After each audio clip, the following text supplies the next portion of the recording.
Ladies and gentlemen, welcome to another episode of Talking with T. I'm your host, Chris Tatarian, and today we're going to be diving into the topics of hard reads, something that everyone needs to learn how to do, and talking about fitness within the fighting game community, because let's face it, a lot of us are not fit to be able to play these games at the highest level.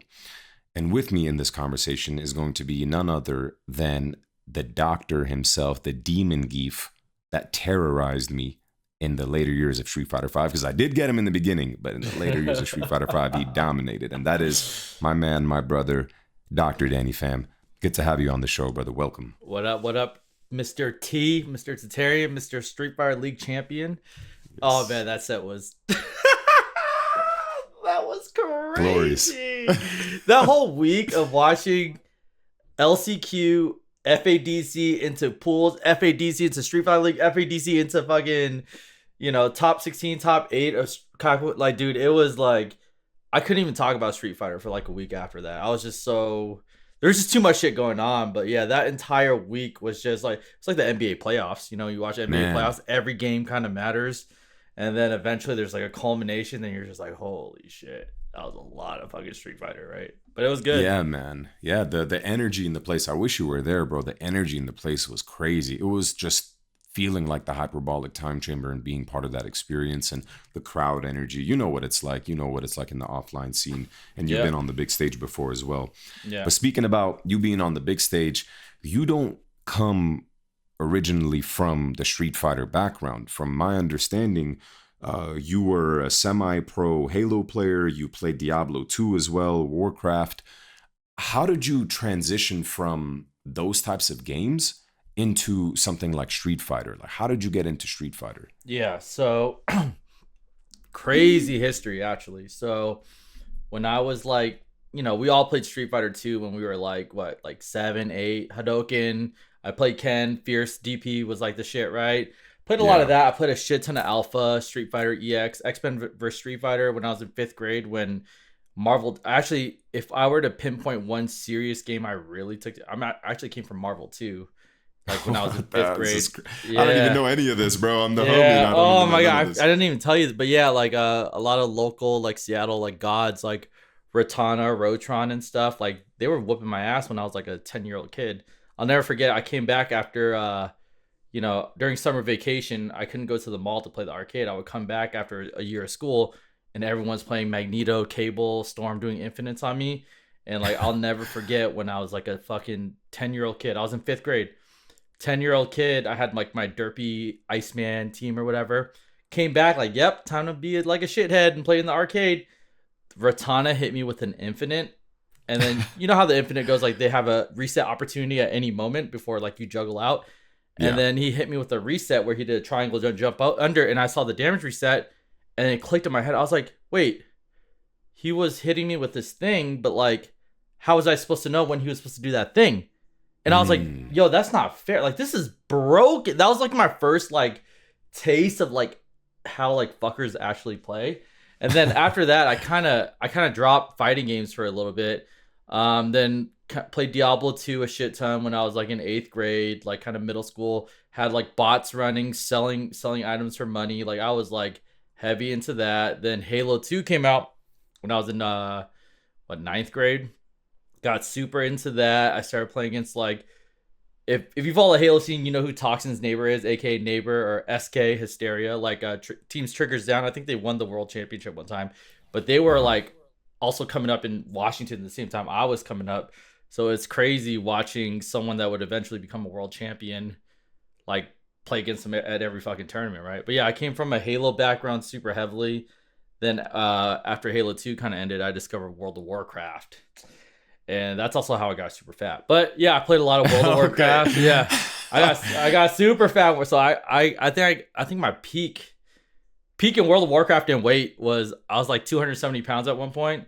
But in World of Warcraft, I was like the number one, like, so, like, there's like mage, warrior, whatever, right? And there's like 3 disciplines you can have. Like mage, you can play like ice, lightning, arcane, whatever. If you're a druid, which is a shapeshifter, you can either be a shapeshifter, which is like kind of up close damage, like a caster damage or healing. I was like the number one up close damage feral druid like PvP in the fucking world. Like I was competing like in PvP on the ladders every single week, all the time, like competing for like this number one like world slot, like for like 5 or 6 years straight. And that led you to be 270 pounds. And the Correct. image that I get in my head is the South Park episode No, where the guys. dude, you know what's crazy? You know what's crazy? When I watched that episode was also when like it was like my peak. Like they hit like the timing of that episode was on point because their lifestyle was like, obviously it's like satire, but it was like 70% on point. I was eating Hot Pockets, go to work, eat 2 Chipotle burritos, hit up Johnny Rockets, order burgers to go, Jack in the Box, go home, Monster XL Energy, game till like 7 a.m., wake up at like noon, eat top ramen, game 12 hours straight. Like it was some serious shit. Like it was like a good, like if you put in 12 hours, that's like you're kind of like a part-timer. You need to put 18 hours in, and when you're sleeping, you have someone play your account. If you wanted to grind, serious? Like, yeah, dude, I did some crazy shit. I had my little brother playing when I was like showering just to be optimal on my time and shit. Like, There's like a lot of extremism that came from that, but also the consequence of also like I'm 270 pounds now and I don't know how to talk to people, right? And how old were you at this time when you were 270 pounds? That 4 or 5 year stretch. Yeah, so I discovered World of Warcraft when I was like 16. So I was like 20, 21. So that's like when you're kind of like discovering your socializing thing. But at that point, I was naked. I was just like, I'm 270 pounds. Haven't really talked to anyone. I can't talk to girls. I can't. No one could bring me to a fucking party. Like I was just, but in this one weird field of the world, like I was a fucking god. And in order for you to be like, in order for you to be super elite, especially when everyone's playing at that cap, you have to sacrifice it. Like I mean, it wasn't the best way to go about it, but like, dude, hitting like certain levels of avenues of like elite of anything is like something people will never touch. And you know, I reversed my way out of it, the bad stuff like being 270 pounds or whatever. But yeah, dude, if I could do it again, I don't think I would take it back. Like that was like peak gaming for me to this day. Yeah, it sounds like a lot of nostalgia for you and just a lot of fond memories. I mean, the way you're describing it, I'm sure a lot of the listeners probably play World of Warcraft and know what you're talking about. So that probably scratched the itch for them as well. And it's reminiscent of me playing Call of Duty 4 and Gears of War with the homies on Xbox Live or my PS2 days. But that sounds like that was home for you. And yeah, you don't take back those types of memories, especially when you grow out of them and you fixed your fitness. And we're going to definitely dive into that a little bit later on in the show. But something that you said caught my attention earlier. And that was, you said your character that you played, you were the best, did up close hella damage. That sounds like the character that you found in like Street Fighter. And that type of specialization at the time, no one was playing it like that. Everyone, if you were playing that like druid, you were a healer because that was just like the meta you played. Like they were just super good at healing. But then there's like this niche type of thing where I discovered like certain ways to alter my playstyle around this gear set, and then it was like counter meta at the time. And me and my partner were the only one that ran like this certain team composition with it. So it was like, yeah, then like now so World of Warcraft has like a bunch of expansions now, but now they release vanilla, which is a re-release of the previous patches, right? So it's as if like we went back in Street Fighter 4 2009, and you know what I mean? And everyone decided to all play that again. You know what I mean? Oh, okay. So think about like that. So think about like next year, like everyone's like, yo, Evo's gonna have a like Super Street Fighter 4 bracket, and we're putting 500k online. Everyone's gonna play it again. Like that's what WoW started doing. And then Street Fighter 6 is dead. Yeah. Not dead. Like Street Fighter 6 is still running, but then there's a side thing where it's like this nostalgia thing, and it has so much like hype on like at its peak and on nostalgia. So many old heads come back and play it, right? Like so imagine like a version of that but for WoW. So now when like everyone started doing that, people are running my team in 2v2 now that I innovated like fucking 15 years ago. And no one was running it back then. It's freaking crazy to see. Yeah. And so go ahead. Yeah, go ahead. My bad, bro. super small side story, but everyone knows Stupendous, right? The Zangief player. Yeah. One of my good friends in the FGC, a little dorky, little Asian dude, but that's one of my best friends. Yeah. Plays every mobile game. I love that guy. When I first met him, obviously because we both played Zangief, we were talking about games we used to play, blah blah blah blah, right? And then he said, "Oh, like I work at Blizzard." I was like, "Oh, you used to play WoW?" He's like, "Oh yeah, I used to play WoW, blah blah blah." I was super into the PvP scene, and then we were talking about it for like 30 minutes, and we're kind of inching it closer, and I found out that Stupendous was my teammate when I was 17 years old on an arena team, and we played together for 3 months, and we didn't see each other for like 12 years. Then we ran into each other again in Street Fighter, and we played the same character, and now we're friends. Bro, you can't make that up. Your journeys are tied together. That's Yeah, bro. crazy. I knew Stupendous when I was 18 years old. I played with him for 2 months. Then I left the server, and then I never think anything of it because you just find different teammates, right? Yeah. Then I found out he was the same dude I played with when I was 18, like 13 years later. And we played Zangief. We both played Zangief. That's like, It's what are crazy. the chances of that? We talk about that all the time. It's fucking ridiculous, dude. And one of his coworkers is like a girl I used to play with too. We used to all be on the same team. She works at Riot now. But yeah, dude, we used to all play on the same WoW team. And then we ran into each other again by happenstance. Just because we play Zangief. That's wild because it makes me think about when I was playing against Filipino Man and Brent, only to find out that Brent was 5 minutes away from me, from my house. Like the area that I live in is in the butt fucking nowhere. And to know that, oh, the guy that I'm playing online, he lives 5 minutes away from me. That's what started our friendship and our, being training partners and all of that. It's just wild how things like that happen. It just always seems like with Street Fighter, like there is. I hate to say it, but like elite attracts elite, bro. Like, okay, bro. You want to hear something? I think I might have asked you this before. Okay, tell me. But in 09, Street Fighter 4, I used to be a Guile player. Then I turned into a Ken player because both like you remember Mike came over here before, both likes Mike. He used to play Ken, and his Ken was swaggy. I switched to Ken. I was playing Ken a shit ton online, and I used to get beat by this fucking annoying ass Ken player. His name was like Chris3489 or some shit, right? And I used to message this dude all the time and like ask him to play, but you never respond. Be like, oh, blah, blah. And I eventually find you switched your name to Chris T. Eventually, I find out that was you. Like I messaged you in 2009 on Street Fighter 4 when we both played Ken because I like watching your Ken. Your Ken was that clean. I didn't know how to play it. Right? So I was like, damn, that's wild. That I was 14 years old at the time. 14 years old. So I was probably a cocky-headed little shit. Bro, I was you were like top of the leaderboard. I was like, yo, this Ken is who the fuck is this guy American? Like, who the fuck is this guy, right? And I was watching the Wednesday night fight stream, and I saw Chris T, and then I would ask like the Seattle. I was like, is that Chris 3489 or whatever? They're like, who the fuck is Chris 3489? Like, that's Chris T. 3495. Yeah, whatever the fuck. You know what I'm talking about, bro. I know. Oh my god, it's so. And I used to run into Filipino Man all the time. I remember his profile was like, not Filipino champ, don't get it twisted. Like, there's so many people I used to see in Street Fighter 4.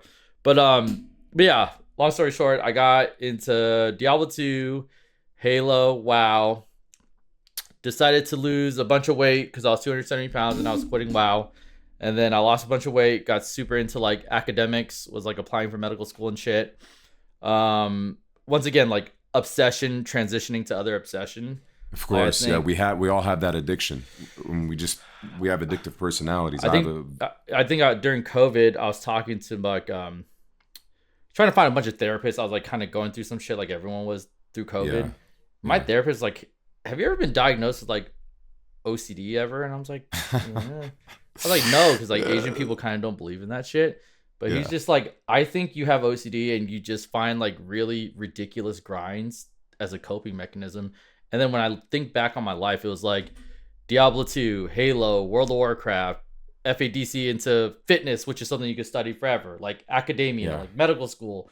And then, so after I lost weight, I eventually wanted to do a bodybuilding show. And it was a year I got into, a year before I got into medical school. So I was like, hey, if I want to do this super extreme thing, I have to do it now. Because once I go to medical school, I got to focus on that, right? So I'm going through this thing.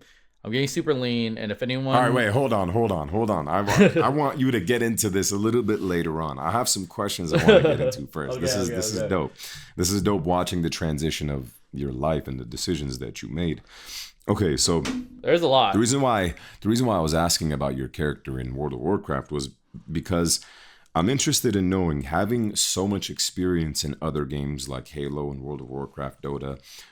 I have a question here for you. What are the types of decision making that happens in those games like Halo, Dota, etc., that's similar in Street Fighter? Considering you play such a heavy commitment character in Zangief, Yeah. what are the similarities between those types of games? Because you know how they say, oh, you play multiple fighting games, you could develop as a player, but what about playing complete different games? What are the aspects that help you develop in fighting games, like reaction time or decision making, etc.?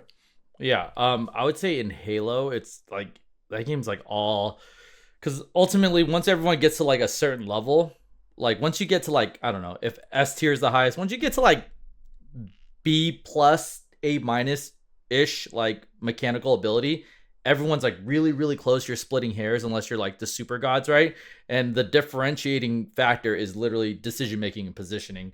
Like, why would I look in this direction for this moment instead of this direction? It's like intuition on what your teammate is calling out to you.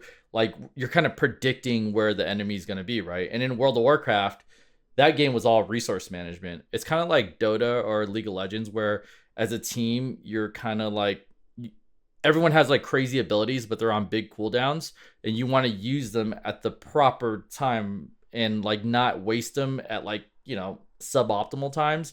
And you're kind of, it's a resource management type of game. So same thing in Street Fighter, right? Like, you wouldn't waste a level 3 round, you know, round 3 if it's not going to kill, you're almost burnt out, like that, those type of decisions, right? Or you're not going to waste a level 3 if you're up around, opponent doesn't have a round, you want to save it for the next one, you have a better like chance to use it to solidify a win, right? Same thing World of Warcraft, except like it's like a super, super fast-paced version of just constant resource cycling, and you have to memorize everyone's resources, and it's just like a game of chess with resource management. But yeah, it was like a combination of those two for sure. When you play those games, like in my head, World of Warcraft, you know, clicking, go this direction, go that direction. Yeah. You know how in Street Fighter, one decision, one mistake could lead to your death, Correct. put you in the corner. Is that similar to World of Warcraft and Halo? That one, because it feels like if I'm playing Halo, okay, if anybody has played Call of Duty, you know the Call of Duty classic. You're looking at a you stop looking for a second, and someone decides to look. Second, Correct. Just for a freaking split second, you look away and then you get shot. You could be staring there for an hour. Yep. You look and away the for moment 1 you second, look away, that guy just so happens to look in that angle, and if anyone catches you slipping, any C tier person that catches you slipping can kill you. Like, that's the Call of Duty classic, right? And WoW, there are moments like that where, you know, you're casting a spell and there's something called counter spell, where if they do it on you, it stops your cast and you can't use it for like 8 seconds, right? In World of Warcraft world, if you can't do something for 2-3 seconds, that is detrimental. If someone stuns you or locks you out of your abilities, if you can't do anything for 3 seconds, that's like huge. So like, yeah, there's like a lot of awareness of like, hey, this guy's counter spell is up, I have to like fake a cast so he burns it, or I need to be in a position to where he's too far to use it on me. So you're like being cognizant on positioning and what's a threat to you at the time. Same thing in Street Fighter. Like, if they're fully loaded with CA, freaking 6 bars, and you have like 1 bar drive meter, like you're gonna be super apprehensive, right? Like, you know, they're fiending for something. Same thing in WoW. Like, but the thing with WoW was the main game aspect was 2v2 or 3v3. So you're not just worrying about one character, you're worrying about like your partner's cooldowns, your cooldowns, possibly 2 other dudes, 3 other dudes, you know? So there was just like a multiplicative like layering of resource management. It didn't have the mechanical like I guess stress of Halo or Street Fighter, but what it gave you in exchange for mechanical stress was mental stress. Like, you had to worry about like 3 times more in exchange for execution. Okay, so you know how in Street Fighter your brain Feels like there's a hamster on a wheel, a billion thoughts per second on adapting to what's happening. You're moving left and right. You're pressing a Yeah. button. You're constantly thinking about, do I do this or do I do that? Do I do that or do I do this? Yeah. Your brain is on, freaking hitting a billion thoughts per millisecond. Is it as fast in Halo and World of Warcraft? That's what I'm trying to get at the core of it. Is the decision making in your brain just rapid fire? Yeah. I would say Halo and World of Warcraft might be faster. And the reason why it's Whoa. faster is because you're dealing with 4 to 6 other humans on the field. Like in Street Fighter, I just got to worry about Chris T and Ken. Like Ken has X amount of like options, right? Like all his strength, all his weaknesses. And Chris T, if I know he's a certain level, he will play a certain way. Like I'm not gonna worry about Chris T being like super crazy random, right? I can throw that away for the most part. In WoW or Halo, you're worrying about so many other humans that can have, like, for example, the Call of Duty moment you were telling me about.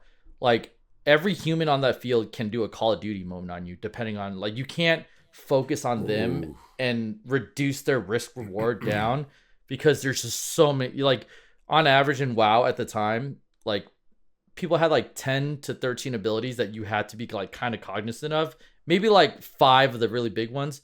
So if you multiply that by like 6 people on the field, including yourself, there's 30 things constantly on a ticker that you have to memorize. Like he used that, that's on a 45-second cooldown. My partner used that, that's a 15-second cooldown. This guy uses 2-minute cooldown. That's going to come up in 2 minutes. That's a big problem. I got to keep that on my back burner. But this 30-second thing that's about to come up is about to come up. And if you use that in conjunction with this other dude that has another like 30-second cooldown, that could be like a high damage moment, right? So you're calculating like way more. But like I said, the exchanges, the execution in that was just clicking, right?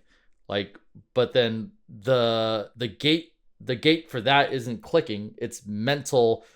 What do I click at what moment after I have to calculate 40 different things? I see. Okay, so you definitely believe then playing those games equipped you with good enough toolkit to enter professional Street Fighter. I think each of those games are so different, but each of those games taught me like what is the maximum these motherfuckers are playing at. You know what I mean? Like, because if you get bought by a team, like, why was that team composition good? What were they pressing in what sequence together that made it so difficult for my team? Can I do that back to them? You know what I mean? Like, or like same thing in like Halo. Like, why is this team set up so good? Like, why was their challenges so good? Like, did they blitz at a right time? Like, were they greedy on certain objective positionings? Like, why did I overextend? Why was that an overextension? You know, like there's so many, like they call it min max in like RPG games. It's like getting like the best possible meta answer for like whatever that scenario is, right? Like whatever the meta is. So like learning how to min max is like everything I've learned in those games, and eventually, yeah. But the weird thing with that is that Street Fighter is such a dynamic of a game. Like it kind of doesn't apply. It's such a personal. You know what I mean? When you play someone, it's so personal. It is very personal. Very personal. It's so numerical yet so like hyper personal. There's like a swag to it that I freaking dig a lot. And I think anyone that plays fighting games for a long time, like I think we forget about it sometimes. But then like I was talking to my friend who used to play like a bunch of Call of Duty, and like I was describing it to him. He's like, man, there's like a lot of personal expression in that game. And I was thinking about it, I was like, dude, there really is. Like there's a certain swag and like artistry almost when you like hit an input, or like your play style is a certain signature play style, right? Like it's almost like a signature Nike shoe when you play someone, right? Like I could feel who the hell I'm playing. It's sick. Especially in the Street Fighter 4 era, there was a lot of that personality ingrained within the character and the player you were playing against. Okay, Yeah. so speaking about Street Fighter now, you play Zangief. I know a lot of people that don't like Zangief. A lot of the listeners, I guarantee you, unless they play Zangief, hate this character. And Haters in the chat. I personally hate this character. I think this character should not exist in Street Fighter. He's Not an exist. You're abomination. crazy. You're tripping. He alongside Dulzim. All right, let's get rid of Dulzim. Let's get rid of Zangief. But because this character will always be in a Street Fighter game, Always. we need to understand what's going on here. So I want to ask you, what's your conditioning like when you want to SPD someone or not? How should the defender think about command grabs? People always say just hold up once, but it's easier said than done. Or like the easiest answer is it's a coin flip. You know, I couldn't do anything about it. It's just a guess, right? That's a typical answer. Yeah. And so I want to know, what are the thoughts in the Geef player's mind when they land a command grab, when it whiffs, and what is your thoughts to open up your opponent with the command grab? So just dive into the whole Zangief and use Street Fighter 6 obviously as the example, but how do you, what is this SPD bullshit? Yeah, I mean, okay, I think in order for us to understand like the mindset of a Zangief player, we got to just establish like a couple foundational things, right? I think there's two types of like things you think about when you make a decision. I think most players, if you have like a decent education of Street Fighter, I think of it as resource value. For example, if I go for SPD here, it'll kill him. It'll be just enough to kill him. That's great value, right? I don't have to guess anymore. It ends the round. But there's another value that I don't think people think about all the time. They know what it's called. Sometimes they call it being mindfucked. There is, I call it narrative value, where it is like, hey, Chris, I could have just did one low short to kill you, but I SPD'd you to end it then. And it also sends a message. Narrative value, right? Okay. So it's a constant balance of resource value and narrative value. Narrative value is an investment. For example, say we play a 1st to 3, right? Every round we make, I don't know, 8 to 10 vital decisions on defense, offense combined that ends the round. And say 10 decisions per round, 2 rounds per game, 5. So say just to make it even number, like in a 1st to 5, we make 50 semi-vital to vital decisions, right? Okay. A narrative value guess would be doing something kind of big, like wake up air SPD, wake up level 3, you know what I mean? Like, okay, even if it doesn't hit, if it has narrative value, that means, hey, on guess 17, I remembered in game 2, round 3, guess 4, he thought about that, and now we're in that same scenario. Now we're pulling ourselves into this dimension of guessing again. And then now it's not necessarily a 50-50 anymore because there's a preconceived notion. So now I can play with a narrative that I've already set up. Whether I hit that guess right or wrong, there's a narrative that I set up for committing in that decision. So the ideal situation is I guess right? Then I get the resource value, which is I fuck you up. And I get the narrative value, which is you think I'm right all the time. So now I can paint the next series of narratives, right? And like, I think you've seen the runaway train narrative where when I get hot and the narrative is so crazy, I could just do shit and everything seems like it's going right, you know? Yeah. Definitely. It's because like, hard to stop. It's hard to stop because there's a subconscious calculation of the narrative mini games that I have set up. And then every time we go back to it, I have like sympathy for what you're going through. And since I have sympathy for what you're going through, I know exactly what you want to get away from, right? So I would say it's like a balance of like resource and narrative building. I think a lot of Zangief players only see it as like big damage all the time. You know, like I want to do like wake up level 3. I want to do crazy reads.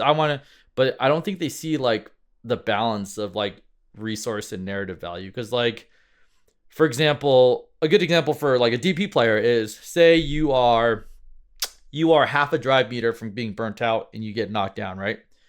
Like a value play for you would be, I'm going to wake up DP because if I get hit, I'm going to lose this shit anyways. I might as well make them fucking guess right here. And if I hit this, then I have a shot. That's a resource value right there, straight up. A narrative value would be, I'm going to wake up jab because they think I'm going to play the resource value game. Now I'm going to wake up jab. And then even if it doesn't hit and you get counter hit and lose that game, you still set up a narrative value. You got a little bit of value there, whether you cash in on that or not on your decision making later in the future, whether you think about it or not is up to you. But there is value there, and I think Zangief players at the highest level understand narrative value better than anyone. Because when I miss a read, I care, but I honestly don't fucking care. Because now like the next time I read them, I'm like, I knew it. You don't care. The onus is on you to do something amazing to outsmart me again, right? There's just like a built up tension of like, this motherfucker's gonna get me eventually, right? Because I don't fucking care. I have like 50 guesses in the first 3, right?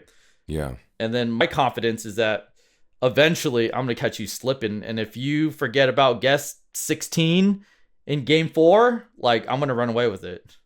How is it that you're able to remember? Oh, in game 4, guess 7. In game 3, guess 2. You're saying that, are you able to remember that because when you're playing, your strategy is to typically create that narrative value where you're able to then tinker with it as the rounds go on? Correct. Like you're doing specific things. Okay, all right, for sure. So now let's say we're in a 2 out of 3 in tournament, which most of the tournaments are in the 2 out of 3. Round 1, first game, I'm playing against Zangief. He knocks me down. Okay. He somehow got either a jump in on my fireball or caught me with a sweep or just something that got him a knockdown. Okay. What should my brain as the defender think about? And what are you thinking about as the Zangief player?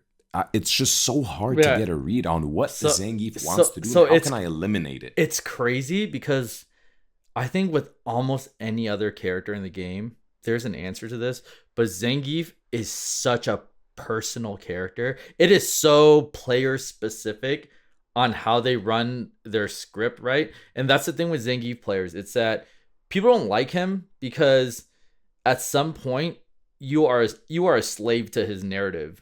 And you kind of don't know where his mind's at. Like, did I have my Wheaties this morning? Am I gonna just go for an air SPD right off the rip? Like, it's like it's completely on my whim. But the first decision doesn't really matter. But like the follow, like round 1 kind of doesn't matter. Like after round 1, both players have a narrative, right? What did he go for? What did I go for? And then you have something tangible. Don't think about like what I don't know. Think about what he already showed me, right? Because the Zangief player, I promise you, is just as confused as you are. Sometimes round 1. Why? How are you just as confused? Because seems like you're in control. Because so round 1 in a tournament, especially Evo, like this last Evo when I went on my crazy run, my entire first round, like I know this is gonna sound bad, was like round 1, I cannot fucking care. Like I cannot be apprehensive about anything. Whatever I feel, I have to trust that algorithm because that algorithm is built on millions of simulations, on feeling, on assumptions, on how much footage I watched of this fucker, right? I just have to trust it, and whether it's right or wrong, I'm gonna get a narrative that I'm gonna play with anyway. If I hit the read and I win the round 1, even better. My narrative is crazier. But if it's close and I lose, I still have a narrative to go with, right? Because anytime someone jumps in SPD, you showed me, like, that board game, like Guess Who, where you have to flip down, hey, were you this person? Were you that person? Yeah. Like anytime someone has proven to me they're willing to jump in SPD, they showed me one option. So I'm like, okay. So now in order for you to jump again, then we play that bullshit, right? Can you double commit? Can I triple commit? Right? So then I'm just constantly cycling these like mini carnival games essentially. And then my decision making on how you would play that carnival game is a completely like, it's an assumption on your personality. How you play neutral, who you are as a player. Are you lower than me? Are you higher than me in like the pecking order? How bad do you want to beat me? How scared of you are me? Like how far ahead of you are you in this set? Like how are you playing neutral? How many times have you DP'd? Like is there Zangiefs in your region? Like these are all things I think about before I fight someone, and it's just all that fancy talk eventually goes into one algorithm where it's like SPD or nah. No, I'm serious. Like it's such a simple. It's a simple culmination, but there's so much like so many things I think about that I forget. Like what region is this fucker around? Like does he have Zangief player experience? Okay, checkbox. Like, what's his character? Then there's the character matchup. What's his general style? Who does he usually lose to? And then how does he play me in neutral? Like, how many times did he jump before this? Like, there's so many things. But eventually, like, I think about that in a split second, and then I just don't hesitate anytime I make a read. and then I just go for it. Like it let's does. say you let's say you go for the SPD. Okay. Okay, you go for the SPD, and a player like me, neutral jumps it, punishes you heavy for it, puts you in a situation where you end up losing the round for it. Now, I'm not hyper crazy aggressive. I'm not hyper crazy defensive. I'm somewhere in the middle, but I obviously lean more towards aggressive because of my character. After that situation happens to you, the next time that you get the knockdown on me or the next opportunity for you to SPD, you have to think, man, Yeah. if I do it again and he jumps again, I'm gonna That's a lose. game. That's a game. That's the But game we but play. but like that's why you're a show to play. I'm like, if if he jumps this, that's gonna be kind of bad news. Like I might have lost this game. Yeah, But if I hit this narrative value wise, I just showed this guy that I don't give a fuck. yeah.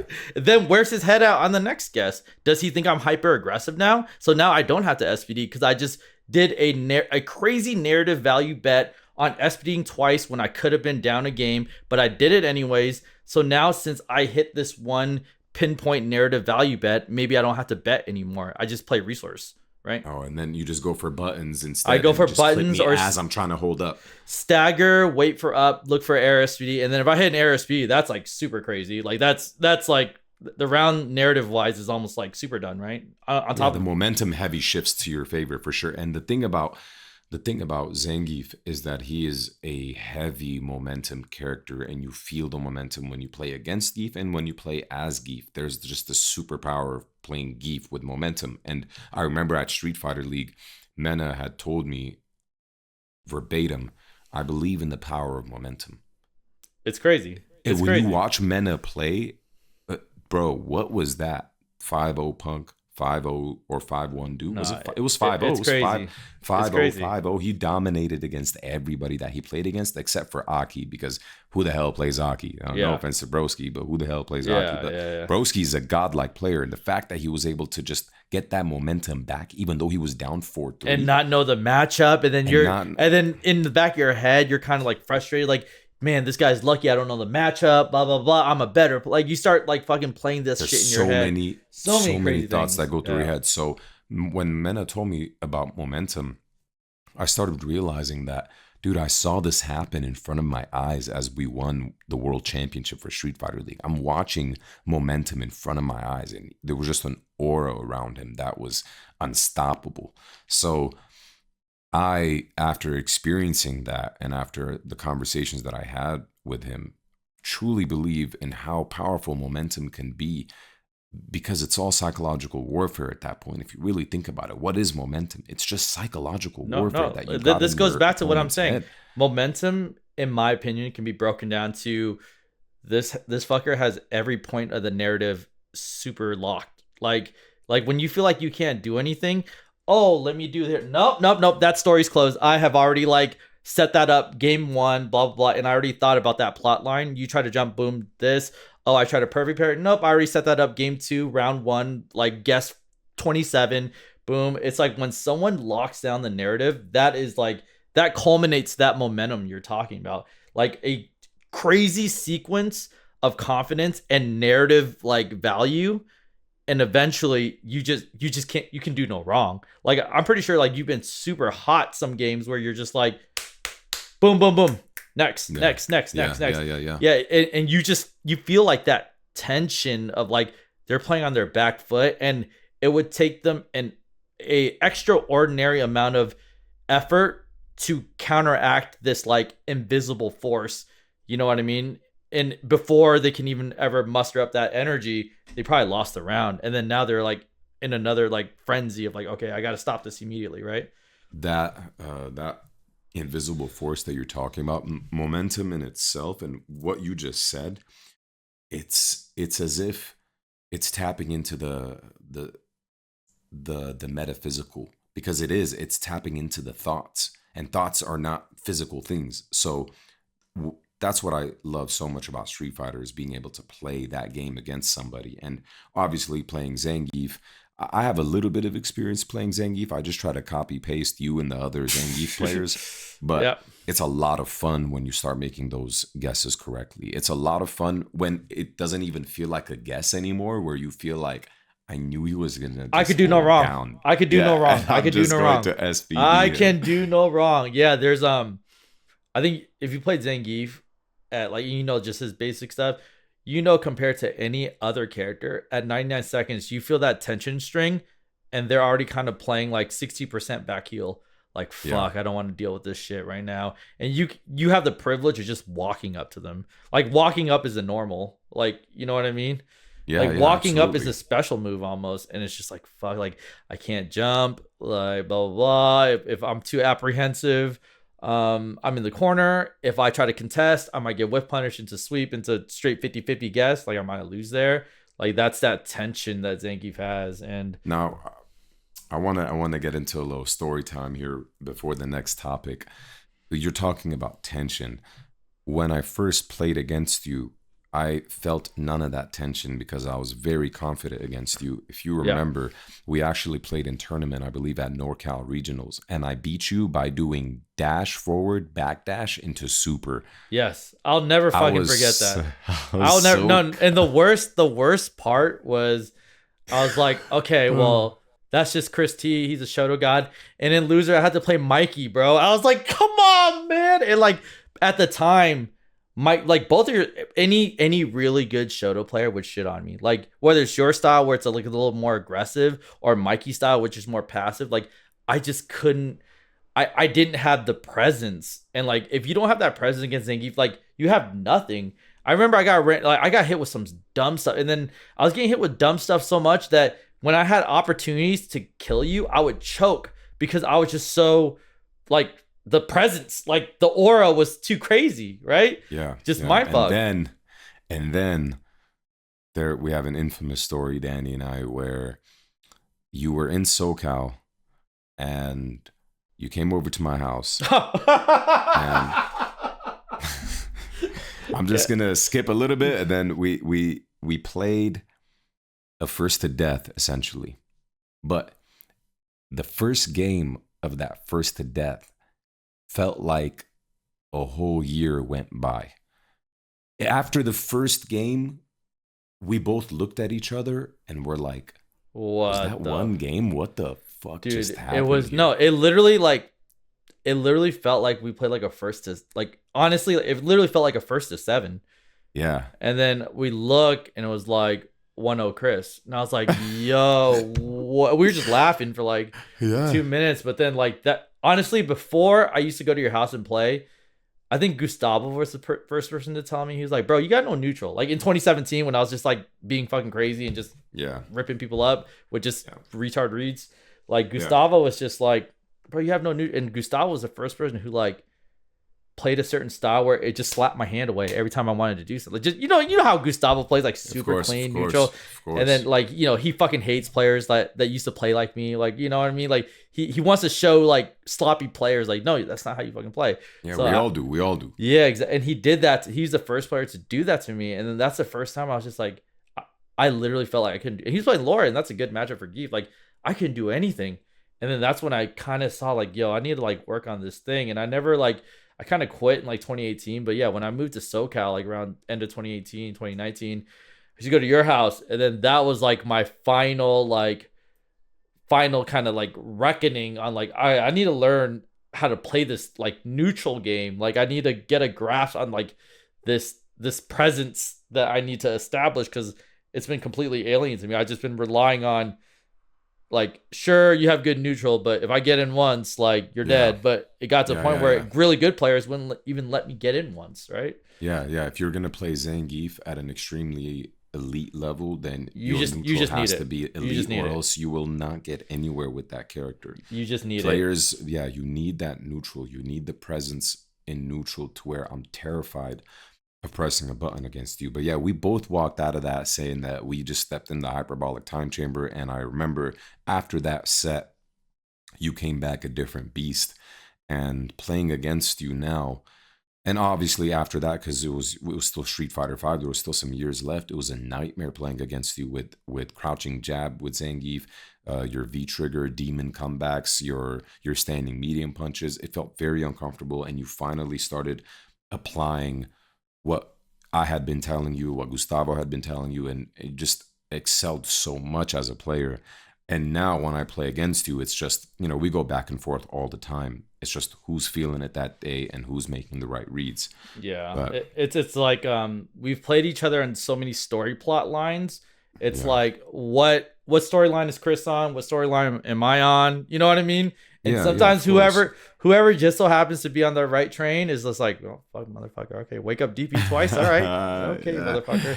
You yeah, know, yeah. And that type of especially when we shit. know each other, too. It's that's You what it's play kind against of each like. other all It's the kind time. of a guess. Like honestly, it's just like, Yeah, did Chris have his Wheaties this morning? Is he feeling 3 DPs in a row? You know, wake up yeah, low forward. Like it's just, it gets a little like. But that's like also another cool thing about fighting games. It's just like how I was telling you, like in a set when I memorize every guess or whatever for narrative or resource value. Eventually, you have to be a little psycho and remember every interaction you ever had with a player, like kind of ever.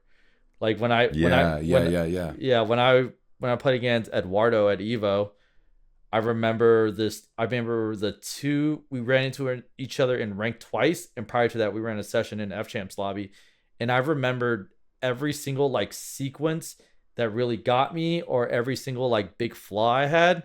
So I eventually just cultivated a game plan based on like all those memories, and just did the Mm. opposite. And yeah, he even told me after, he was just like, "Yo, I had no idea what you were gonna do. Like I thought I had an expectation of what you're gonna play like, and blah blah blah." Then we just had a huge chat about it, and he's like, "Dude, that's fucking crazy." All right. Well, I want to step away a little bit from the Zangief, the fighting games, and I want to dive into the next topic here, which is the Fit FGC. So you're known for being the starter of the Fit FGC movement. I've seen players like Big Bird and so many others, Dr. African, even myself, try to follow that example. So, what made you want to bring fitness into the FGC, highlight it, the typical, to me, and honestly, to most people, the typical gamer is probably overweight. I know that I was. The typical pro gamer is too, because we don't typically take care of our bodies like we're supposed to. We're not professional athletes like the basketball players, soccer players. So fitness as a kid doesn't enter your mind when you're just playing for 10 hours. Why is fitness vital to success in pro gaming? My fitness journey started because it was just vital. Because I was, so basically what you were just saying, I was a extreme consequence of what happens if you don't take it. Like dude, like at like in my good physique, I'm like 170 pounds. You know what I mean? The fact that I was 270 and I never lifted weights, that means like, dude, I was just imagining myself with 100 pounds on me. Like that's wild. But then, yeah, like that was just like an extreme consequence of like not taking care of myself. And like I feel like fitness is one of those things where you just have to like get over that hard part. And I know that sounds like stereotypical niche or whatever, but there is like a certain momentum and feel good that comes with it that you just have to experience for yourself. You know what I mean? Like everyone could tell you, hey, like this is my story. Like I got super in shape. I feel way better. But then people on the other side might be like, yeah, well, you look good now. Of course you feel good about yourself, but I'm like this, right? It's just it's a basic human function you need to do kind of as a person, honestly, for like overall balance. And it's not just like Balance and the mental too. yeah, yeah, yeah. And it's like, you could break it down to like, hey, I exercise more. I have better like hormone profile. My heart rate's better. Maybe I handle stress a little better. And that can definitely correlate to like better gaming because you're just overall more it's about balance, not necessarily it is about like, hey, I want to do this thing to make my gaming better. Like you're just trying to make yourself better in general, right? As a I don't human, yeah. yeah, just as a human and like yeah, like your gaming is going to benefit as a byproduct, but like there's maybe 5 dudes that play Street Fighter full time, like, and it's probably likely that you're not one of those dudes. And even if you're one of those dudes, you should still be working out too. You know what I mean? Yeah, yeah, yeah. Like it's just it's a massive balance. Like when I think about, so when people say, hey, like, I don't have time, whatever, like I want to focus. What if I want to just focus on the game? I think about back in my World of Warcraft days when I had to truly spend all my time like grinding because I had to. In Street Fighter, you don't really have to do that. Most of the time, dudes just want to stream and play ranked mindlessly, right? Like that's not Yeah, you're very right. productive. If you're a true, like if you are a freaking start to finish true professional Street Fighter player, you're not playing ranked. You are doing what Mena and Kaba do, hitting up top players only for very specific matchups. You are in the lab doing hyper specific. Hey, -2 this range. They have a space trap here, perfect parry here. That you're doing a lot of nuanced stuff that isn't mindlessly playing. And I can promise you, no one but maybe 20 or 30 players in the world are doing that. So if you're not one of those players, what are you doing with your time? You know what I mean? You're not getting that much better. Might as well go get in shape, right? Yeah, and it's very important to highlight this as well because there is a recent surge in mental health problems across the country and across the globe. Obviously, it happened. There was a spurge because of COVID, but there is a lot of men and a lot of people that are starting to say, I'm depressed, I'm depressed, I'm depressed, I'm depressed. I'm not trying to minimize the fact that you truly might have depression and you might be depressed. But from my own experience and from videos that I've watched, and I'm sure you can attest to this as well, going to the gym and getting in shape will do wonders on that depression. It will, I don't want to say fix it, but it is such a healthy, good step in order to attack it. And it will provide your brain with the right chemicals to be able to see that sadness or whatever it is that you're going through and equip you with the shield and the sword to be able to battle it better. That's from my personal experience. I feel like you would agree to that as well, right, Danny? Yeah, I actually read a meta-analysis that recently came out on just like antidepressive effects of, intense exercise. Intense doesn't mean like you're freaking throwing up, but like, like you're pushing yourself pretty hard at the gym, whether it's swimming, lifting weights, whatever. And the hormonal profile benefits of it is equivalent, if not slightly better than antidepressant medicines. And yeah, it's crazy to think about. And like, even I went through, like, I was one of those people where when I was growing up, I was never depressed. I ignorantly thought like, hey, depressed people, you're just sad, get over it, right? But then COVID kind of hit me and I lost the gym. I was just stuck in my house. I legitimately got depressed. And when the gym came back, I was like, oh, it's game over. I just need to go to the gym. And I could not muster the energy to do it. And that's the first time I felt like that like lack of wanting to ever want to feel better. And I was like, oh, yo, this depression shit's crazy. But I will say, even in my depths of like depression, I knew at some point, it's going to be hard. It's going to feel weird. It's going to feel uncomfortable. But then I knew I had to go to the gym. Even if I had to go to the gym for 30 minutes, I would just show up and just do random stuff.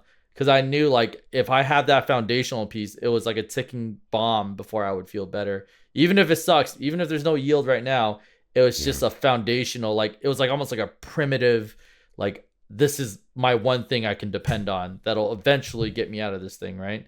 I mean, everyone's situation is different. You might need, prescription medicine. Yeah, you might break to go to the gym. You might need therapy. You might need a girl to break up with you. You might need a bunch of things. Like everyone's story is different, but like just basic exercise and self-care is like really critical. And I don't like how, side note, I don't like how people go like, hey, self-care, like treat yourself. I'm going to go eat a pizza. That is a form of self-care, but like if every day you're eating a pizza, that's no different than your other bullshit, right? Like, motherfucker, you treat yourself every day. That's not a treat anymore. Like, treating yourself now is the other yin and yang of it. It's like, don't eat the pizza. Go work out. And then once you get that tug and pull that goes one way, then the treat becomes a treat because that's a polarity like difference, right? There's a contrasting difference. But if every day's pizza day, it's no longer a treat. That's just fucking Tuesday, dude. Yeah. And I want to be clear on something as well. I'm not pushing for anyone to, and you're not either, to be bodybuilders or to compete in those bodybuilding competitions. No. If you find a love for it and that's something you aspire to, then go for it. But I'm just talking about get your stretches in. Do some sit-ups. Go walk. Go to the gym. Go walk. Go walk. Do some pull-ups. Do some push-ups. Get your body in a good state. Doesn't have to be a crazy state, but just get your body in a healthy state.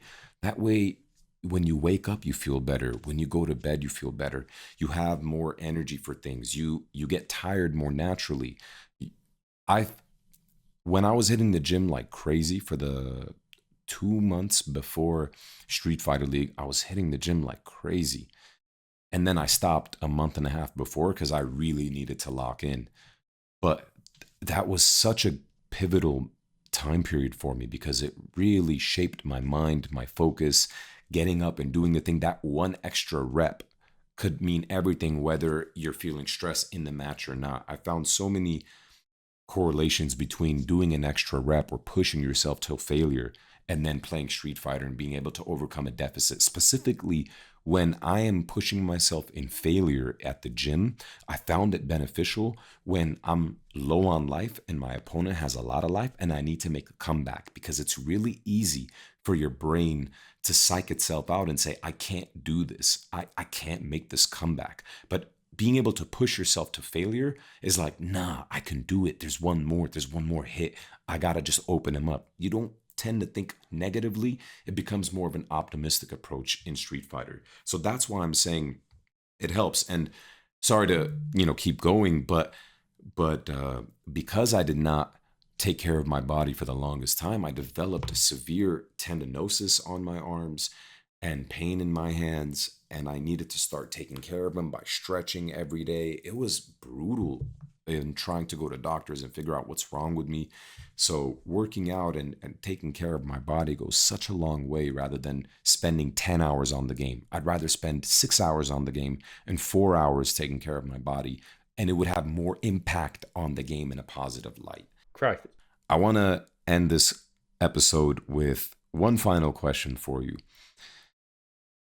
What is the Seattle scene like for you? I know you're a big rep of the Seattle scene. I've had my personal experience. Shout outs to Bowflex Mike, that's the homie. But tell me a little bit about the Seattle scene, because I'm a little confused here, bro. You've been tweeting out $1,000 tournaments, and you're getting less than 50 signups. What's going on here? Bro, though, I think people think like I'm part of a cult and it's a scam, and I literally have to do a disclaimer like I'm not kidding, this is not a drill. Like, this is a $1,000 pot monthly, all 18 to 20 PC setups, 240 hertz monitors. Every PC is hooked to our home stream setup, so we can stream any match on any setup at any time. Wow. PTZ cameras that follow movement. Like, no entry fee, no venue fee. It's in the heart of Seattle. There's a grocery store 2 doors down with a bunch of bougie restaurants. We buy liquor, we go back, we play out. Like, it's freaking bananas, bro. The Seattle scene is just, I can't put my finger on it, man. I was like, obviously I was in SoCal playing with you and like Wednesday night fights for like 3 or 4 years, right? And I come back and there's like kind of like new breed of players, like kind of people running like the events and stuff. And it was cool because like they kind of like took responsibility and kind of started running events, whether like me or Chris were there or not, which is like really cool, right? But like, I don't know, with this salon event, I feel like there's been like almost like a divide on people that go to the salon or not. And like, personally for me, if the best players are going to this venue to play on the best optimal setups for the most money, and it doesn't cost you anything to play, there's no discussion. There's absolutely zero discussion. And yeah, man, I just can't put my finger on it. I mean, there's some like weird like ego stuff going on with some TOs that like, I don't know what it is. Like, a lot of people are telling me stuff, I'm not sure. But like, man, that's why like it's really cool that Red and PL and me are like, Well, like they run the event. Let me be clear. Red and PL run the event. They do the Yeah, the stream. messenger. They run the venue. They do the. I'm just a mouth. I just try to get people to go there because they work so hard for it. Yeah, and like it's cool that like we're working together to get this thing because in my eyes, this is the freaking ultimate, dude. And if anyone else wants to run events, they could just talk to PR or Red, and you could just run the event that weekend when we're not running our monthly, and like you keep the money in the FGC. You don't have to rent out random card shops or whatever, right? You have all optimal setups, and your location is ridiculous. Like this is crazy. Like, are we dealing with like an ego issue here? I don't. Are they too proud? Like I don't get it because I don't know. Objectively, for me, like I didn't have a place to go to play when I was like starting out. I played in like this place called Gameplex, which is literally like a dungeon that played like on wooden like shitty shelves, right? Like this is honestly like the best local in America, and like it's crazy to me that Wednesday Night Fights had less pay, you know, all that, and like but Wednesday Night Fights had the support, you know what I mean? Yeah. Like Pinoy freaking drove there from the Pinoy stories, driving from San Diego, playing till 3, going to work at 7 is crazy. Yeah, I don't understand it either. I mean, I've talked about ego before and how much of a virus it is inside of a competitor's mind, and it's very easy for that let me tell you, it's easier to get ego than to get COVID. I'll promise you that. It's easier to get a virus of ego inside of your mind than any disease on this planet, because it can happen with the snap of a finger. I don't know what's going on over there, but all I know is you're a real one, and I appreciate you for being on this episode, Danny. Thanks for sharing your insights on the benefits of working out, health, and talking about your Street Fighter story and your annoying character choice. Hey, you guys know better now. Like it's not when you play against Zangief, it's not just a resource. Sometimes you gotta slap him with some narrative bets. You know what I mean? Yes. Okay. All right, brother. Well, you could find Danny. Well, Danny, where can people find you? Dr. Danny Fam everywhere. Same tag. Except for Instagram, that's my private one. Unless I know you, I probably won't add you. But yeah, Twitter, Twitch, Dr. Danny Fam. It's all the same. Dr. Danny Fam, you heard it here. Go ahead and give him a follow, a sub, whatever it is. Just show some love and support. I know he streams a lot, so definitely pop in there for some fire music and good vibes. Always putting some positive energy out there. And honestly, just really funny streams as well, because sometimes he be drinking too. But I just want to say thank you to everybody that listened. I hope you guys enjoyed the episode. Make sure to like and subscribe and tune in for next week's Talking with T episode. It's going to be a banger, I promise you. God bless. Have a good night.